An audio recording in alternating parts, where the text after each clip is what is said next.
रूपा और शेखर सरिता विहार में रहते हैं। वो अपनी जिंदगी में बेहद खुश होते हैं। दोनों का शौर्य नाम का एक बेटा भी होता है, जिस पर दोनों ही अपनी जान छिड़कते हैं।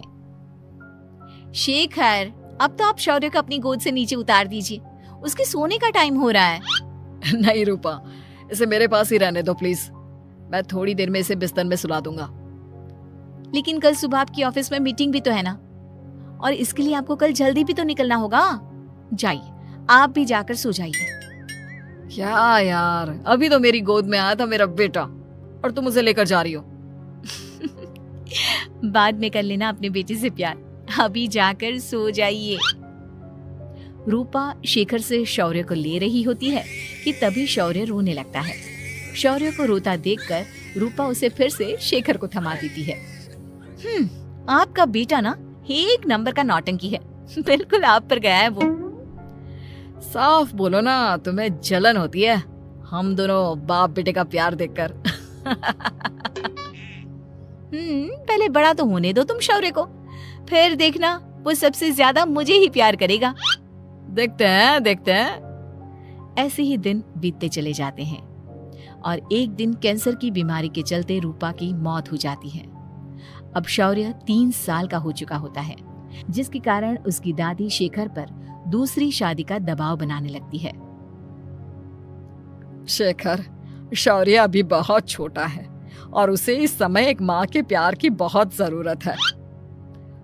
माँ, मुझे दूसरी शादी नहीं करनी।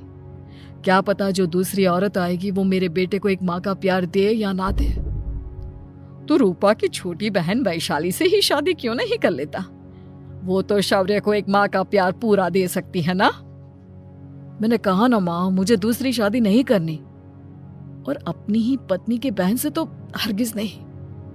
ऊपर से अगर रूपा देख रही होगी तो वो क्या सोचेगी? अपने लिए ना सही, लेकिन तुझे शौर्य के लिए तो शादी करनी ही पड़ेगी ना बेटा। शेखर कुछ कहता उससे पहले ही अंजुमन उसे रूपा की कसम दे देती है, जिसके आगे मजबूर होकर शेखर शादी के लिए हामी भर देता है। देखो वैशाली, मैंने तुमसे शादी सिर्फ अपने बच्चे के लिए की है। मैं चाहता हूँ कि तुम उसे एक माँ का भरपूर प्यार दो। शौर्य, आपके साथ साथ मेरा भी कुछ लगता है। अगर आप मुझसे शादी नहीं भी करते तब भी मेरा प्यार शौर्य के लिए कभी कम या ज्यादा नहीं होता। शादी के कुछ दिनों बाद ही शेखर की माँ की भी मौत हो जाती है। वैशाली शौर्य को एक माँ से भी बढ़कर प्यार देती है। शौर्य को लेकर वैशाली का यूं निस्वार्थ प्यार देखकर शेखर को भी उससे प्यार हो जाता है और कुछ सालों बाद शेखर और वैशाली का भी लड़का हो जाता है। लेकिन इसके बाद वैशाली का शौर्य को लेकर बर्ताव बदलने लगता है। वैशाली, मैं देख रहा हूँ तुम आजकल शौर्य का जरा भी ध्यान नहीं रख रही हो। मुझे पता नहीं था कि आदित्य के होने के बाद तुम इतना बदल जाओगी। आदित्य मेरा अपना सगा खून है और शौर्य दीदी का, फिर मैं दोनों में अंतर कैसे नहीं करूं? माँ भले ही दोनों की अलग अलग है, लेकिन पिता तो एक है ना। अगर मुझे पहले पता होता कि तुम इतनी जल्दी बदल जाओगी तो मैं कभी तुमसे शादी ही नहीं करता। हाँ, तो किसने कहा था आपसे मुझसे शादी करने के लिए? मैं थोड़ी ना आई थी आपके पास, आपकी माँ ही आई थी मेरे घर आपका रिश्ता लेकर। वैशाली, मुझे तुमसे ऐसी उम्मीद नहीं थी।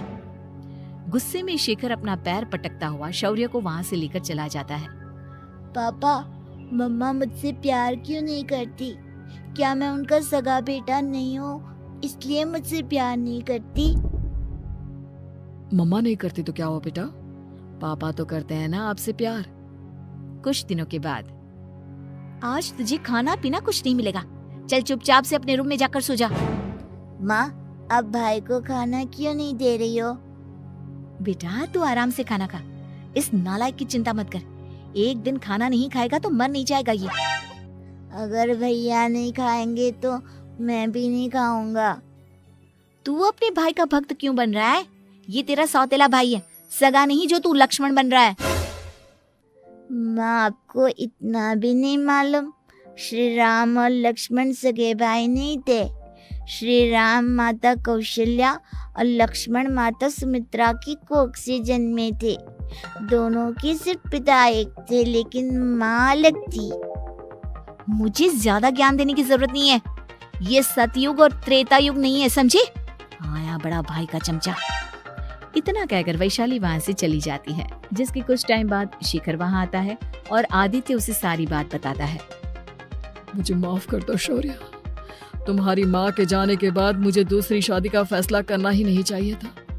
अगर मैं दूसरी शादी नहीं करता तो शायद आज तुम्हारी ये हालत ना होती। नहीं पापा, अगर आप शादी नहीं करते तो मुझे आदित्य जैसा छोटा भाई कभी नहीं मिलता। थैंक यू मुझे इतना अच्छा भाई देने के लिए। तुम दोनों हमेशा ऐसे ही साथ रहना, फिर कोई भी तुम दोनों का कुछ नहीं बिगाड़ पाएगा। चलो मैं तुम दोनों को आइसक्रीम खिला कर लाता हूँ, बहुत भूख लग रही है ना।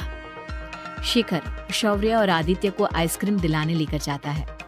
वो दोनों को पार्क में खड़ा करके आइसक्रीम लेने जा ही रहा होता है, तभी तेज रफ्तार से आती हुई एक गाड़ी उसे कुचल देती है और उसी पल शेखर की मौत हो जाती है, जिसके बाद शौर्य की जिंदगी नर्क से भी बदतर हो जाती है। सुन चिरकुट, इस घर के किसी भी सामान को मेरी मर्जी के बगैर हाथ मत लगाना। इन सब पर अब तेरा कोई हक नहीं है, समझा? ठीक है माँ, मैं आपकी इजाजत के बगैर किसी चीज को हाथ नहीं लगाऊंगा। चल जाकर अब पूरे घर की सफाई कर। महज 7 साल का शौर्य वैशाली के कहने पर अपने नन्हे नन्हे हाथों से पूरे घर की सफाई करने लगता है। ऐसे ही दिन बीतने लगते हैं, लेकिन मासी से माँ बनी वैशाली को उस मासूम से बच्चे पर जरा भी तरस नहीं आता। क्यों शौर्य, ये घर में इतनी गंदगी कैसे हो रही है? ढंग से सफाई नहीं की है क्या तूने? माँ मैंने तो अच्छे से सफाई की थी, लेकिन आदित्य बार बार इधर उधर चलकर गंदा कर देता है। अच्छा, खुद से एक काम ढंग से नहीं होता और अपनी गलतियों का जिम्मेदार मेरे बेटे को ठहराता है। इतना कहकर वैशाली बांस का डंडा उठाकर शौर्य को जोर जोर से मारने लगती है। तभी वहाँ वैशाली के मायके वाले भी आ जाते हैं और उसकी सारी करतूतें देख लेते हैं। माँ मैं ऐसा क्या करूँ जिससे आप मुझे भी आदित्य के जितना प्यार करोगी? बोलिए ना माँ, मेरे क्या करने से आपके अंदर मेरे लिए ममता जागेगी?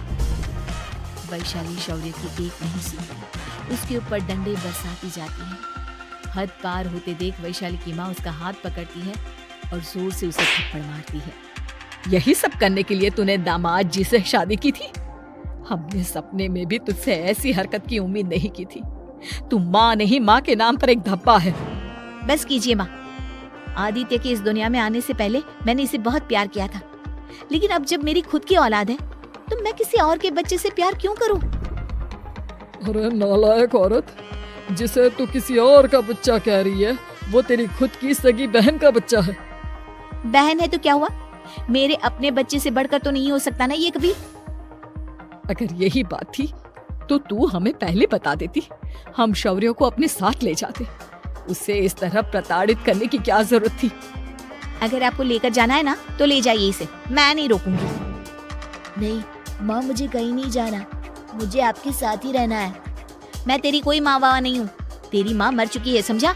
अब निकल जा मेरे घर से।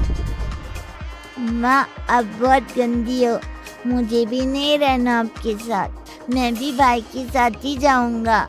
अरे तू क्यों जाएगा, तू तो मेरा सगा बेटा है, जाने दे इसे। हम यहाँ ऐश से रहेंगे, तुम्हारे पापा बहुत सारी जमीन जायदाद छोड़ गए हैं तुम्हारे लिए। नहीं माँ, मुझे भाई के साथ जाना है। आप अच्छी नहीं हो, आप बहुत बुरी हो, आप भाई को बहुत परेशान करती हो। देख वैशाली, तुझसे ज्यादा समझ तो इस मासूम बच्चे में है। ये तेरे बुरे कर्मों का ही नतीजा है, जो आज तेरी सगी औलाद खुद से तुझे ठुकरा रही है। आदित्य, तुझे इस शौर्य ने भड़काया है ना मेरे खिलाफ? नहीं माँ, मुझे किसी ने भड़काया नहीं, पर मैं सब देखता हूँ, सब समझता हूँ। भाई बहुत अच्छा है, वो आपकी जैसा नहीं है। चलिए नानी। इतना कहकर वैशाली के मायके वाले आदित्य और शौर्य को अपने साथ ले जाते हैं और इस तरह वैशाली बड़े से घर में अकेली पड़ जाती है। 2 बेटों के होते हुए भी आज उसे माँ कहकर बुलाने वाला कोई नहीं होता।